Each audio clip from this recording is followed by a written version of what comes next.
We have learned that free agent pitcher and sworn enemy of the Maller militia, Blake Snell, has agreed to terms with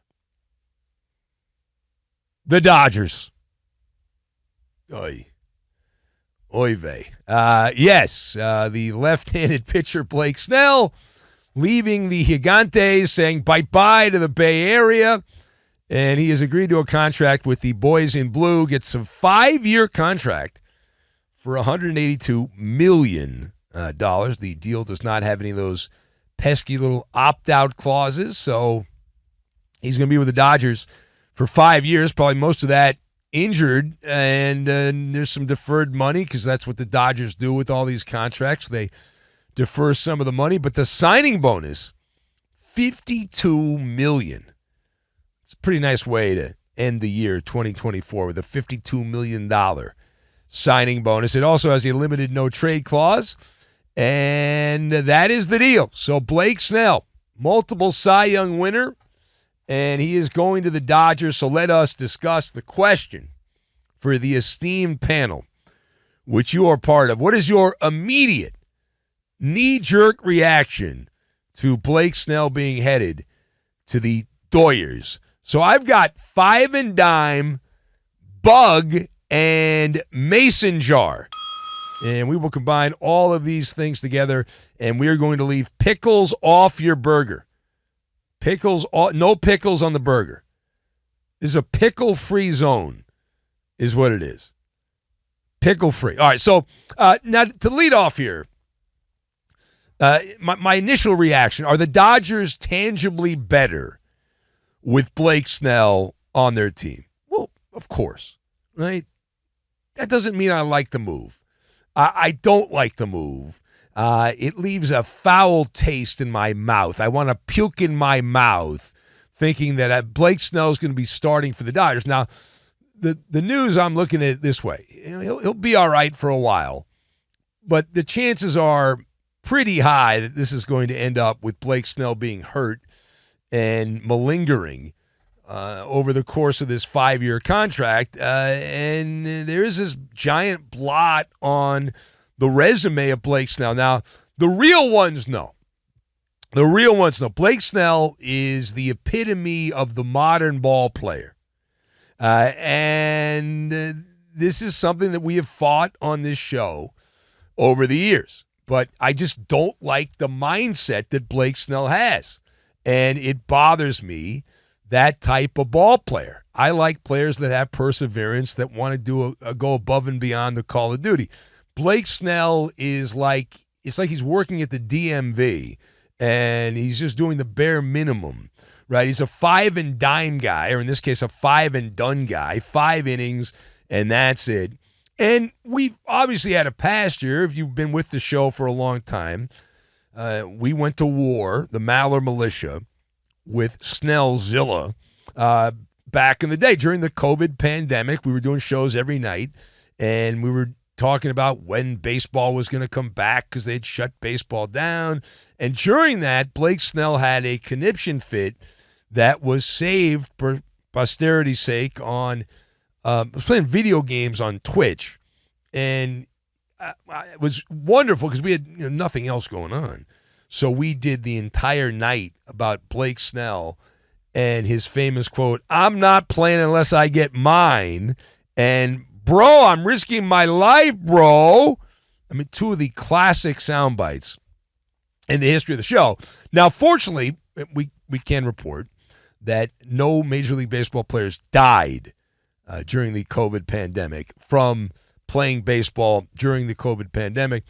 We also got into it with Blake Snell, who blocked us on social media. At the time, it was called Twitter. So please pass on to Blake Snell that we are talking about him right now. I cannot send him a message because I was blocked by Blake back in the day. Now, furthermore, as we continue to evolve the story here, how do you deal with the fact that Blake Snell is so unlikable, and now he's on a team that I like? I don't know if you like them or not. You might hate them, but I like them, the Dodgers. So at this point, I look at Blake Snell joining the Dodgers. I'm a little numb. I'm like a numb bug that's got to survive, like that song, right? I'm like a little bug, and I'm just kind of numb to the whole thing. I have seen this so many times over the years where I have a player that I do not enjoy watching who almost inevitably ends up on a team that I like. Happens all the time. Player with questionable character or some kind of baggage, and they end up on my one of my teams. And Russell Westbrook, who I ripped apart, played with the Clippers. He's now in Denver. James Harden, who I've taken plenty of shots at, is on the Clippers also. So my solution, after a thorough minutes-long MALLER contemplation, my solution to this is to compartmentalize the situation. Now, what I mean by that is I have liked the Dodgers way before Snell-Zilla put on a Dodger uniform, and I will still like the Dodgers long after Blake Snell is gone. He's just passing through. And I'm just waiting for Alligator Arms Murray, Kyler Murray, to end up on the Rams. That's the next domino to fall, right? That's the next one.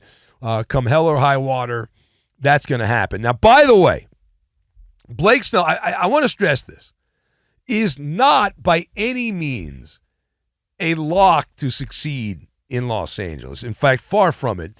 His birthday is coming up in a few days. He's going to turn 32. So that means he is at the end of his athletic prime. So for the entire contract, the 5-year contract the Dodgers have Blake Snell, the odds of him getting hurt go up, up, and away every year. And he already missed a bunch of time last year for the Giants, Gigantes, with different injuries. And so the odds are that he's going to be another one of these guys that the Dodgers picked up who won't be there by the time the games matter the most in October. Now, the other part of this story, which I have enjoyed, is the reaction from the baseball fandom, the baseball community. How do you process the absolute rage from around baseball? The Dodgers have added Blake Snell. Oh, my God. The Dodgers have added Blake Snell. The sky is falling. It's raining sulfur. They might as well not even play the season next year because the Dodgers have added Blake Snell. Now, I find this part of the story comical. I do. Because the idea that the Dodgers have loaded up, yeah, obviously they've loaded up. In theory, they've loaded up. For the casual, the low information fan, they've loaded up. And I get all that. But the idea that a dominant team is a bad thing is a misguided outlook. My fondest memories of watching sports have been when there was a dominant team, either watching greatness or watching them lose. But either way, you need to have good guys, you got to have bad guys. And if the Dodgers happen to be the bad guys because they go out and sign a top-notch free agent every year, so be it. But I'm not going to cry over it. You can cry over it all you want. In fact, I'm going to go out and buy some mason jars so I can collect all the tears of the Giant fans, the Padre fans, and all these other fans who are all up in arms. I can't, but it's not fair. It's not right, blah, blah, blah, blah, blah. And keep in mind, I stress this all the time, and we've all witnessed this the last couple of years. The boys in blue, they won the World Series in 2024. The previous 2 years, they were quickly exterminated from the postseason by the Padres and the Diamondbacks and meekly went out of the playoffs in both those years. And they didn't spend the most money in baseball this past year. And the Dodgers, when they finally won the World Series here again, not as hard as the 2020 COVID World Series, but when they beat the Yankees in the World Series, their pitching staff was flotsam and jetsam. They had a ragtag pitching staff that they were just throwing slop out there because all the big-name star pitchers that they had given the bulk of the money to, other than Yamamoto, were all hurt. Every one of them was hurt in one way or another. And if you look at the tablet, you get your tablet out, you look at the depth chart, The Dodgers are going to go with a 6-man rotation. They're going to have Blake Snell. Ohtani is going to pitch once a week. Yoshinobu Yamamoto is going to pitch. Tyler Glasnow, who was hurt. Dustin May, hurt. Tony Gonsolin, hurt. Bobby Miller, hurt. Clayton Kershaw, hurt. So they got a bunch of guys that are always hurt. And there's also a chance they sign another Japanese phenom pitcher. Why not? Just keep signing guys right and left. Now, the secret sauce, which is kind of not that secret because we all know about it, but bears repeating here for those of you a little slow. The secret sauce for the Dodgers here, the thing that has allowed them to do this is deferred money. And at some point, they are going to be spending so much money paying out Ohtani and Blake Snell and Mookie Betts and all these guys long-term deferred payments. At that point, the ownership group will sell the Dodgers, and some other jamoke is going to come in and have to pay for all of this success. But that's somebody else's problem. That's not the current problem. And baseball, they will never have a salary cap under the current administration because in order to have a salary cap, you're going to have a salary floor, which means the tightwad, cheap-ass owners like the Athletics and the Tampa Bay Rays and teams like that would have to spend the bare minimum, which is going to be a lot more than they're spending right now. And they will not do it. They are not willing to do it. The tightwad teams don't want to do it. And so, therefore, you're not going to have a salary cap. Nor should you. I do not believe you should have a salary cap. I think the salary cap's ridiculous, especially in baseball where it doesn't guarantee anything and that it's a weak link sport, baseball. It's not like basketball where you can have your top player shoot every single time down the court if you want.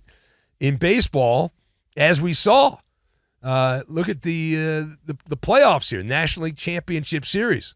The Dodgers, Tommy Edman, who's a bit player, happened to come up big because he got opportunities in key spots, but it's a weak link sport. Mookie Betts and some of these other guys did not get those opportunities Tommy Edman got. And he was the NLCS MVP